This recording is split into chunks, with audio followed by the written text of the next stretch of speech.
অর্ধ উন্মাদ বেঈমান বাংলাদেশের প্রাক্তন সেনা কর্তারা একটা ওই ২০-২৫ জন একটা মিছিল করেছিল। মিছিল করে বলছে বাংলা দখল করবে, বিহার দখল করবে, উড়িষ্যা দখল করবে। আজ তো শুনলাম সিরাজউদ্দৌলার যা যা অংশ ছিল তার নবাবিতে সবই দখল করে নেবে। গতকাল বলেছে বাংলা দখল করবে, কলকাতা দখল করবে, ইস্টার্ন কমান্ড দখল করবে। এই উন্মাদগুলো, এই বেঈমান উন্মাদগুলো, যাদের অস্তিত্ব ভারতবর্ষের অবদান, ইন্দিরা গান্ধীর অবদান, জেনারেল মানেকশর অবদান, জগজিৎ সিং অরোরার অবদান যারা ভুলে যেতে পারে, যারা বঙ্গবন্ধু শেখ মুজিবুর রহমানকেও ভুলে যেতে পারে, আমরা না হয় ঠিক আছে বিদেশি, তাদের কথার কি রিয়াকশান দেব আমি জানি না। তবে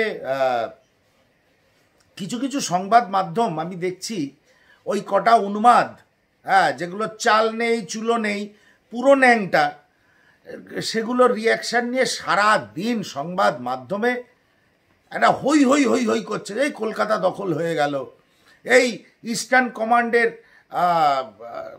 সেনাঘাঁটি দখল হয়ে গেল, এই বাংলা দখল হয়ে গেল, এই চিকেন নেক দখল হয়ে গেল। কি এটা কি? এই উন্মাদদের নিয়ে আমি সাংবাদিক বন্ধুদের প্রশ্ন করছি যে কেন এগুলো করছেন, কেন, কি প্রয়োজন এগুলো করার? অ্যাকচুয়ালি বিষয়টা কি জানেন তো, ওদের একটা ইউফোরিয়া তৈরি করতে হবে। ওরা বুঝতে পারছে ওদের দেশে অন্যায় হচ্ছে, সংখ্যালঘুদের ওপরে অন্যায় হচ্ছে, বিশেষত মানবতার ওপরে অন্যায় হচ্ছে। ওরা কিছু র্যাডিক্যাল ফান্ডামেন্টালিস্ট গ্রুপের হাতে তাস হয়ে গেছে, সব ওরা বুঝতে পারছে। তাহলে কি করতে হবে? মিডিয়ার মাথা ঘোরাতে হবে, সাধারণ মানুষের দিক ঘোরাতে হবে চিন্তা ভাবনার, যে ওরা যে অন্যায় করেছে সেটা যেন আমাদের মাথায় বেশিক্ষণ না থাকে।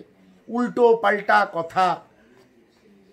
যে সেনাবাহিনীর ভারতবর্ষের হোমগার্ডের যোগ্যতাও নেই, তারা নাকি ভারতবর্ষ দখল করবে, এই কলকাতা দখল করবে, ইস্টার্ন কমান্ড দখল করবে, বাংলা বিহার উড়িষ্যা দখল করবে। এর কোনো উত্তর নেই অ্যাকচুয়ালি।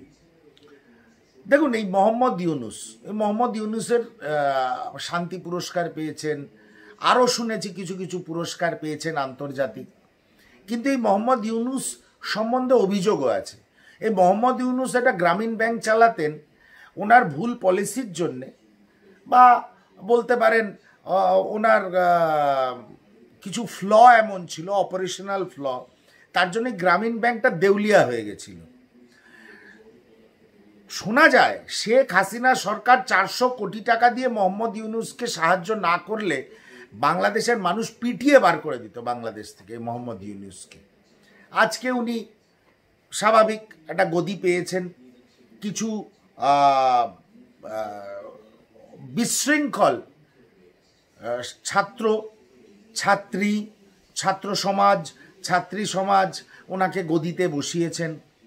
ভালো লাগছে একটা রাষ্ট্রপ্রধানের ভূমিকায় নিজেকে। তা এবার খুব স্বাভাবিক গদি বাঁচানোর জন্যে উনি, সেটা সাম্প্রদায়িকতা হোক, মানবতার ওপরে আক্রমণ হোক, সংখ্যালঘুদের ওপরে আক্রমণ হোক, উনি সব কিছুই মেনে নেবেন, কারণ ওনার গদি বাঁচানোর প্রয়োজন। ওনাকে নাকি অনেক হাতে পায়ে ধরে বাংলাদেশে নিয়ে এসছে। আমি জানি না কারা হাতে পায়ে ধরে নিয়ে এসছে, তবে নিশ্চয়ই কিছু মানুষ ডেকেছিলেন, তাই উনি আজকে ওখানে আসীন হয়েছেন। আমি কথা দিলাম বন্ধুগণ, দর্শকরা বা যারা আমার কথা শুনছেন তাদের আমি কথা দিলাম, এই মোহাম্মদ ইউনূস সরকার বা মোহাম্মদ ইউনূসকে এই বাংলাদেশিরা, এই বাংলাদেশের মানুষরা পিটিয়ে তাড়াবে।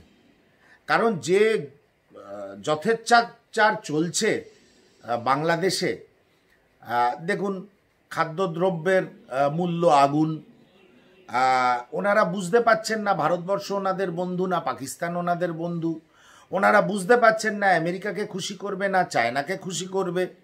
একটা অদ্ভুত পরিস্থিতি।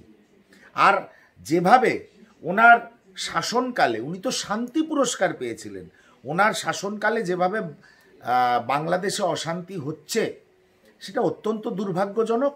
আমি বলছি এই বাংলাদেশের মানুষ যারা ওনাকে এখন মাথায় বসিয়ে ঘুরছে, তারা ওনাকে পিটিয়ে বাংলাদেশ থেকে বার করবে। কথা দিলাম, মিলিয়ে নেবেন। এবং ফান্ডামেন্টালিস্ট, র্যাডিক্যাল গ্রুপ, জামাত, এদের সহযোগিতায় উনি এখনো গদিতে আসীন হয়ে রয়েছেন, এতেও কোনো সন্দেহ নেই। তবে সময় বেশি নেই, বাংলাদেশের মানুষ বুঝতে পারবেন উনি কি রাজনীতি করছেন, কেন করছেন, কিভাবে ক্ষমতায় টিকে থাকছেন, এতে কোনো সন্দেহ নেই। আমি আশ্বাস দিলাম আপনাদের, যাদের আমার মতন যারা বন্ধুকে খুঁজে পাচ্ছেন না, আত্মীয় স্বজন যারা বাংলাদেশে আছে তাদের খুঁজে পাচ্ছেন না, চিন্তা করবেন না, এই পাপি ইউনূসকে বাংলাদেশের মানুষই পিটিয়ে তাড়াবে একদিন। দেখুন, এবার যদি প্রশ্ন ওঠে কার উস্কানিতে হচ্ছে, উস্কানি পাকিস্তানের উস্কানিতে হচ্ছে। ওই যে বাচ্চা বাচ্চা ছোকরাগুলো যারা ওই সরকারি ফ্ল্যাগ কার লাগিয়ে ঘুরছে ঢাকার রাস্তায়, এদের ব্রেন ওয়াশ কারা করেছে? পাকিস্তান বেস্ট ফান্ডামেন্টালিস্ট গ্রুপগুলো এদের ব্রেন ওয়াশ করেছে, এবং ব্রেন ওয়াশটা হঠাৎ হয়নি, দীর্ঘদিন ধরে হচ্ছে। এবং এটা হাসিনা সরকারের ব্যর্থতা, এবং আমি বলবো খানিকটা আমাদেরও ইন্টেলিজেন্সের ব্যর্থতা, যে আমাদের একজন প্রতিবেশী এইভাবে ডিস্টেবিলাইজড হয়ে যাচ্ছে আমরাও জানতে পারিনি। এই বিষয়ে অবশ্যই তার ব্যাখ্যা আমাদের কেন্দ্রীয় গৃহ মন্ত্রণালয় বা বিদেশ মন্ত্রক নিশ্চয়ই দেবেন। তবে আমাদের কি কোথাও ব্যর্থতা নেই? নিশ্চয়ই ব্যর্থতা আছে। আমরাও পারিনি তুলনামূলক ধর্মনিরপেক্ষ শেখ হাসিনাকে ধর্মনিরপেক্ষ শেখ হাসিনাকে সাবধান করতে।